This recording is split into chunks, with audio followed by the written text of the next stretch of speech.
Recently, U.S. President George Bush has been talking the talk on global warming, but his record on the issue is one of denial and delay, beginning with his rejection of the Kyoto Protocol on climate change in 2001. I thought the Kyoto was a lousy deal for America. And I'll tell you why it was a lousy deal for America. It meant that we had to cut emissions below 1990 levels, which would have meant I would have presided over massive layoffs and economic destruction. Instead of the mandatory reductions in greenhouse gases in the Kyoto Treaty, Bush suggested weaker voluntary pledges from industry to cut emissions, and then launched an energy policy that heavily emphasized drilling and digging. This administration is good friends with the fossil fuel industry. Bush himself comes out of the fossil fuel industry, and there's been a concerted attempt by the fossil fuel industry to sow doubt about the scientific consensus on global warming. While the European Union, Japan, and others took steps to meet and exceed the Kyoto carbon caps, the Bush administration blocked efforts to curb gases belching from American power plants and upgrade inefficient gas-guzzling autos. It has acted as a brake, and I see it very much in my meetings with diplomats. They say the U.S. is the largest emitter on a per capita basis. The U.S. is, a world leader in several areas, but not on climate change.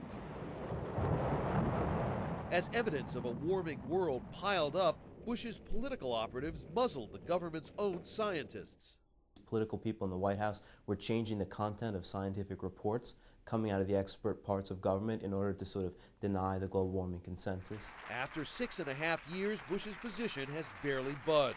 No mandatory caps, an emphasis on voluntary measures, and a hope that some new technology will emerge to fix the problem later. But while Washington dithers, other parts of America are stepping forward. Here in California, the state authorities have gone far beyond the federal government in developing policies that restrict greenhouse gases and fight global warming. When the UN held a special climate summit this week, it was former action hero turned California Governor Arnold Schwarzenegger, not Bush, who addressed the delegates. I believe that California will do great things, amazing things, but we need the world to do great things too. California recently passed a far-reaching law setting enforceable limits on emissions. That's significant because California is the world's 6th largest economy and the 12th largest greenhouse gas polluter. California has committed that by the year 2020, we will cut our global warming pollution back to 1990 levels.